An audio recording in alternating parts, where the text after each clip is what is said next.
जय हिंद दोस्तों, बिंदास धीरज में आपका स्वागत है।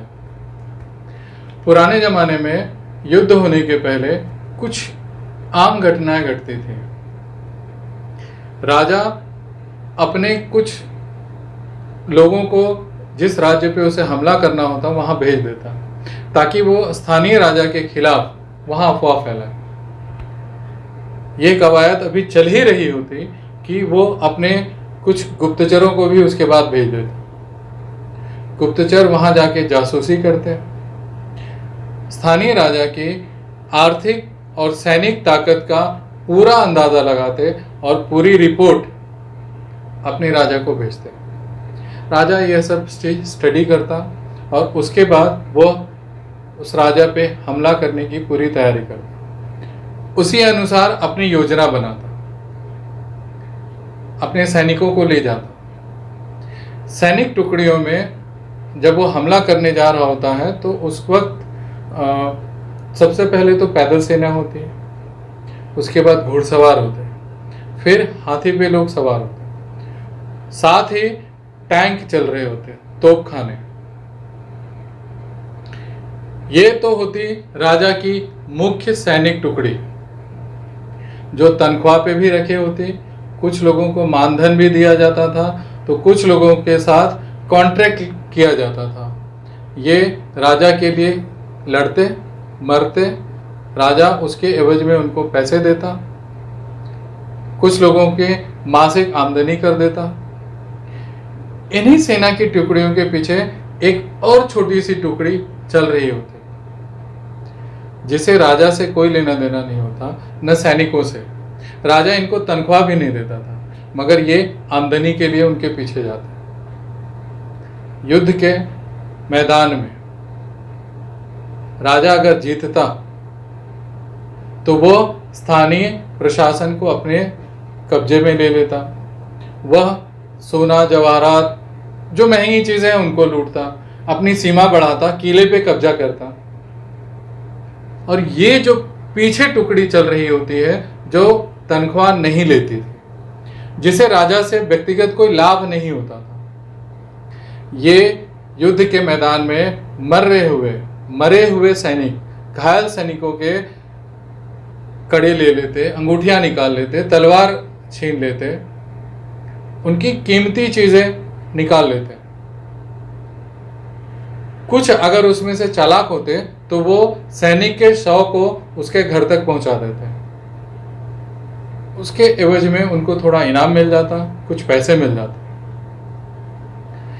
इनका मकसद सिर्फ यही होता कि किसी भी हाल में लूटो खसूटो, कुछ पैसे रकम में इनाम में मिल जाए और अपना जीवन, अपना परिवार चला सके।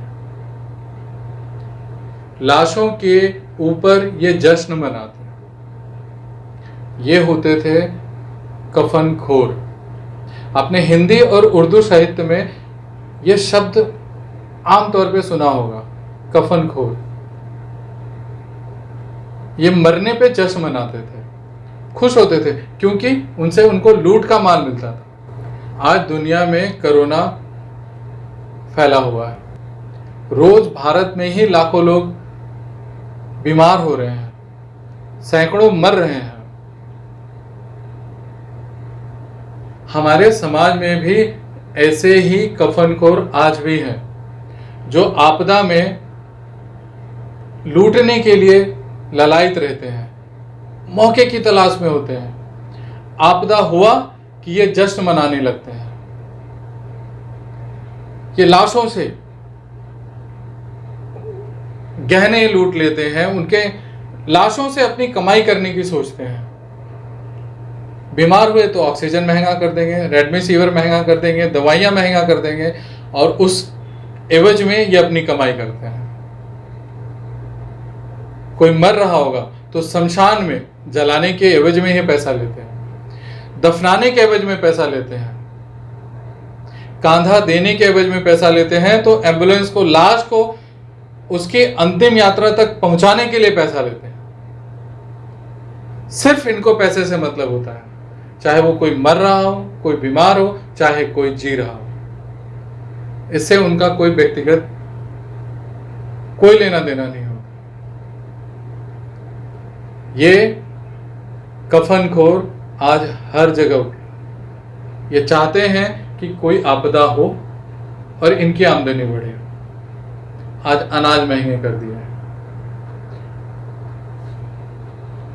आज लोगों के पास कमाई नहीं है, नौकरी नहीं है, रोजगार नहीं है, व्यवसाय नहीं है, धंधा नहीं है, मगर ये आज भी फल फूल रहे हैं।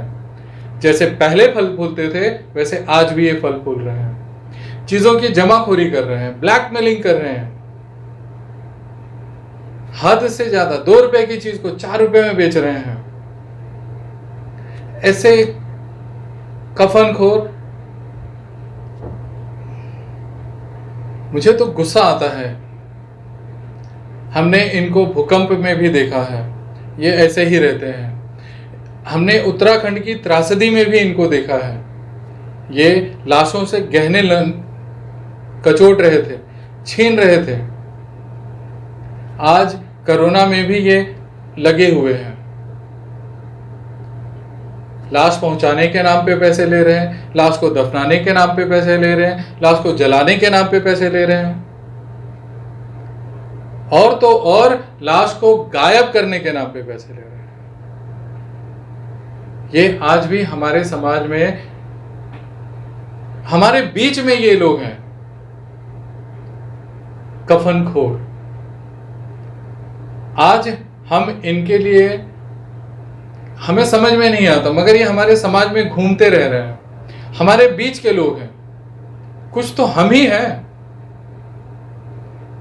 दोस्तों, अच्छा काम करिए, अच्छी सोच रखिए, अच्छा व्यवहार बनाइए। कफनखोर बनने से बचिए, कफनखोर बनाने से बचिए। कफनखोर बनने से कुछ नहीं हासिल होगा। कफन में जेब नहीं होती है।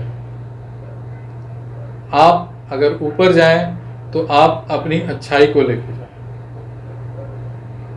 हर कीमत में, हर हाल में आपकी आत्मा की कीमत होती है। संस्कृति के नाम पे, परंपरा के नाम पे आप किसी को बेवकूफ मत बनाएं।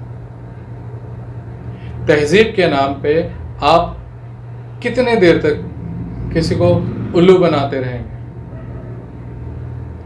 कफनखोर मत बनिए, इंसान बनिए। कफनखोर ये गिद्ध होते हैं जिन्हें सिर्फ लाश नजर आती है, लाश से वो अपना पेट भरते हैं। हम इंसान हैं। कफनखोर होने से बचिए। एक बार नहीं, लाख बार बचिए, हर बार बचिए।